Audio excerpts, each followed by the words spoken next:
Hello मेरे प्यारे दोस्तों, आज मैं आप लोगों को मास बैलेंस इक्वेशन समझाने की कोशिश करता हूँ।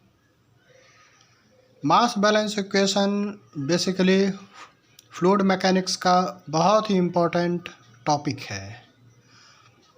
क्यों है? क्योंकि मास हमेशा कंजर्व रहती है। मास हमेशा कंजर्व रहती है। ये एक फंडामेंटल फिजिक्स का कंसेप्ट है। फंडामेंटल कंसेप्ट आप कह सकते हैं कि ये पूरे ब्रह्मांड का है। मास बैलेंस, दूसरा इक्वेशन है इसका मोमेंटम बैलेंस, तीसरा पार्ट है एनर्जी बैलेंस इक्वेशन। ये तीन बैलेंस इक्वेशन पर ही ये पूरी ब्रह्मांड चलती है। और आज हम कोशिश करेंगे कि मास बैलेंस इक्वेशन को डिराइव करने की और समझने की कोशिश करेंगे। Basically mass balance equation fluid mechanics का कोर्स है, लेकिन इसको यूज़ करते हैं केमिकल इंजीनियर भी, mechanical, petroleum engineering, civil engineering, जहाँ कहीं भी फ़्लो एसोसिएटेड है, चाहे वो लिक्विड का फ़्लो हो, चाहे वो एयर का फ़्लो हो, चाहे वो किसी भी तरह का मल्टीफेज फ़्लो हो, मास बैलेंस इक्वेशन की हमें ज़रूरत पड़ती है। मास बैलेंस इक्वेशन को समझने के लिए हम एक छोटा सा एग्जांपल मैं लेना चाहूँगा। मान लीजिए ये एक क्लासरूम है, ठीक है, और गुरुजी सारे बच्चों को पढ़ा रहे हैं। कक्षा में पहले से कोई विद्यार्थी नहीं है, गुरुजी गए और फिर बच्चे आने शुरू हुए। ये हो गया मास इन। बच्चे आए इस दरवाजे से, दरवाज़ा मतलब कंट्रोल सरफेस, कमरा मतलब क्लासरूम मतलब कंट्रोल वॉल्यूम। ये कंट्रोल वॉल्यूम है और ये कंट्रोल सरफेस है। ए बी एक कंट्रोल सरफेस है, बी सी कंट्रोल सरफेस है, सी डी कंट्रोल सरफेस है और डी ए कंट्रोल सरफेस है। तो कंट्रोल सरफेस ए बी के माध्यम से बच्चे इंटर किए क्लास में। कुछ बच्चे रुक गए, गुरुजी का अच्छा लगा पढ़ाना, फिर कुछ बच्चे बाहर चले गए, ठीक है। मान लो 5 बच्चे अंदर गए, ठीक है, 3 बच्चे रह गए और 2 बच्चे बाहर, ठीक है। तो अगर हमें इसमें कुछ बैलेंस इक्वेशन लिखना हो तो उसको हम कैसे लिखेंगे? सीधी सी बात है, मास इन कितना हुआ, कितने बच्चे मास इन हुए, ठीक है, इक्वल टू कितने बच्चे रिटेन हो गए। तो ये रिटेन मैं लिख रहा हूँ, बाद में मैं इसको मैथमेटिकली डिराइव करूँगा। कुछ बच्चे रिटेन हो गए और कुछ बच्चे मतलब मास, यहाँ मास आउट हो गए, ठीक है। अब मान लो दूसरी बार भी 5 बच्चे इन हुए, फिर 3 बच्चे रुक गए, फिर 2 बच्चे बाहर चले गए, ठीक है। फिर तीसरी बार, तीसरे टाइम इंस्टेंस में फिर 5 बच्चे अंदर गए, फिर 3 बच्चे रुक गए, फिर 2 बच्चे आउट। तो ये क्या हो रहा है कि ये जो रिटेन हो रहा है ये बढ़ता जा रहा है। रिटेन की पॉपुलेशन पहले थी 3, फिर दूसरे बार भी 3 हो गई, फिर तीसरी बार भी 3 हो गई।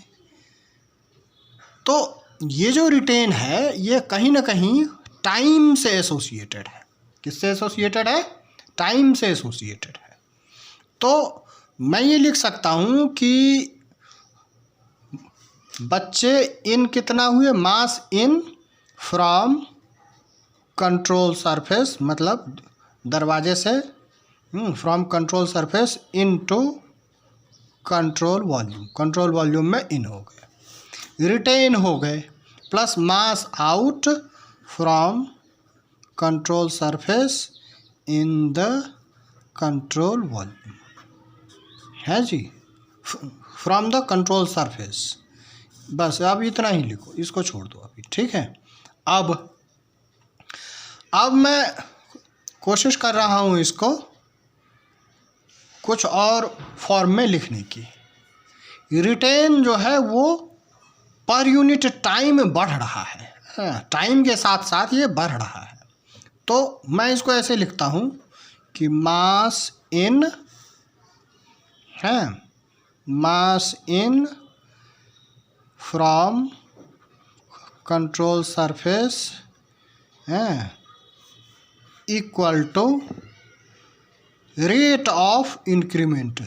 रेट मतलब per unit time, rate of increment of mass into the control in the control volume plus mass out, ठीक है, फ्रॉम कंट्रोल सरफेस। ठीक है, अब मैं इसको दूसरे फॉर्म में लिखता हूँ, दूसरे इधर उधर करने की कोशिश करते हैं। मैं इसको इक्वेशन नंबर 1 मान लेता हूँ। ठीक है, इक्वेशन नंबर 1। अब क्या है, अब मैं इसको दूसरे तरीके से लिखता हूँ, रेट ऑफ इंक्रीमेंट ऑफ मास है इन द कंट्रोल वॉल्यूम, मतलब क्लासरूम में कितने बच्चे आए टाइम के साथ, इक्वल टू क्या होगा, इसको मैं इधर ले आऊँगा, मास आउट को इस तरफ ले आएंगे तो क्या हो जाएगा, मास इन फ्रॉम कंट्रोल सरफेस। ठीक है, minus mass out from control surface. ये हमारा लगभग स्टेटमेंट तैयार हो गया मास बैलेंस इक्वेशन का। अब हम इसी के आधार पर इसको मैथमेटिक्स के फॉर्म में लिखने की कोशिश करेंगे। ठीक है, अब मैं एक कंट्रोल वॉल्यूम बना लेता हूँ आपके सुविधा के लिए। ये मैं कंट्रोल वॉल्यूम बना रहा हूँ, 2 डायमेंशनल बनाऊँगा और 3 डायमेंशन फ्लो के लिए मैं उसी से डेड्यूस कर देंगे। ठीक है, तो मैं इसको ए बी नाम दे रहा हूँ, सी और डी। अब मास इन जो है यहाँ, ये 2 दरवाज़ों से होंगे। कौन कौन से दरवाजे होंगे कंट्रोल सरफेस हमारे, एक ए बी और दूसरा ए डी। ठीक है, क्योंकि हमें 2 dimensional mass conservation equation derive करना है, 3 डायमेंशन के लिए हम डेड्यूस कर लेंगे। मास आउट हो रहा है सी डी से और बी सी से। ठीक है, अब इस पूरे कंट्रोल वॉल्यूम का जो मिडिल पॉइंट है वो ये है। क्यों मैं इसका मिडिल पॉइंट यही बीच ले रहा हूँ, क्योंकि ज़्यादातर CFD का सॉफ्टवेयर जो है ना, वो 0 जो है वो किसी भी बॉडी के बीच में ही वो मानता है। ठीक है, इसीलिए 0 ये है। ठीक है, अब मैं इसमें एक चीज़ मैं कहना चाहूँगा कि जो मास है पर यूनिट टाइम वो कितना है, वो मैं निकालने की कोशिश करता हूँ। तो ये जो हमारा स्टेटमेंट है, इस स्टेटमेंट का फर्स्ट पार्ट ये है, सेकंड पार्ट ये है और थर्ड पार्ट ये है।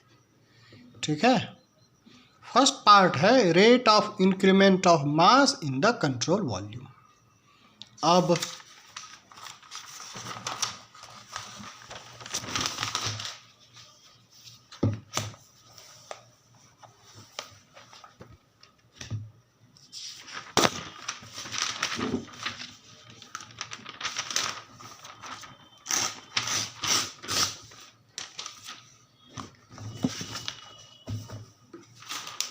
अब ये देखिए हमने क्या किया है, 0 यहाँ मान लिया है। मास फ्लो रेट कितना है, मैं ज़रा इसको खोजने की हम कोशिश करता हूँ। मास फ्लो रेट अगर मैं निकालूं तो ये क्या होगा,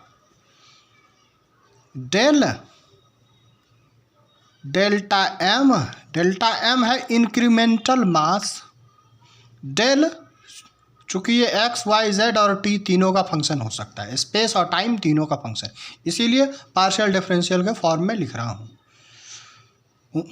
उम्मीद करता हूँ कि इस चीज़ से आप परिचित होंगे। Delta M by del T, इसमें कोई आपत्ति। ये है आपका फर्स्ट टर्म, जो फर्स्ट पार्ट है आपका। फर्स्ट पार्ट क्या था, फर्स्ट पार्ट है आप हमारा rate of increment of mass in the control volume. ठीक है, तो ये होगा। अब इसको थोड़ा सा विस्तार करें तो डेल्टा एम आपका क्या है, डेल्टा एम है आपका density of the fluid times elemental volume dV, elemental volume dV। V अगर मैं पेट काट रहा हूँ तो ये वॉल्यूम को रिप्रेजेंट करेगा, अगर V सीधा लिखा तो वो होगा आपका वेलोसिटी। इस बात को ध्यान रखिए, इस कोर्स में मैं पूरे जगह इसी को यूज़ करूँगा। V अगर पेट काट दिया तो ये हो जाएगा volume divide by del T.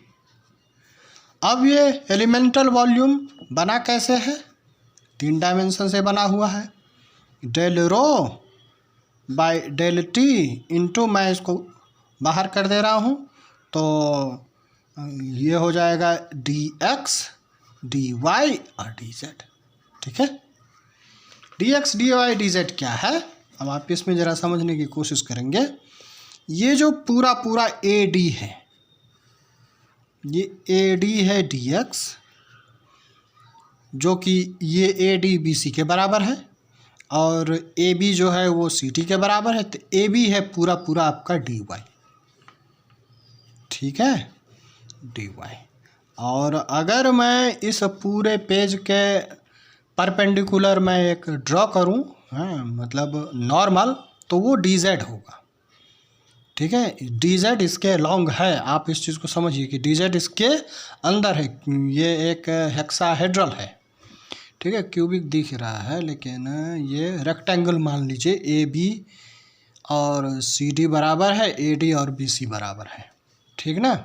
अब ये जो पॉइंट होगा, ये पॉइंट होगा इसका जो कोऑर्डिनेट सिस्टम होगा वो होगा -dx/2 0। ठीक है, और ये जो कोऑर्डिनेट सिस्टम होगा इसका वो होगा dx/2 0। कैसे, dx/2 ये है, dx/2 ये है, तो दोनों dx/2 मिलकर ये dx बनेंगे।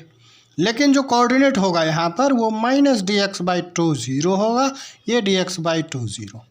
सिमिलरली ये जो कोऑर्डिनेट पॉइंट होगा ये होगा -dy/2 0, और ये कौन सा कोऑर्डिनेट पॉइंट होगा, ये होगा dy/2 0।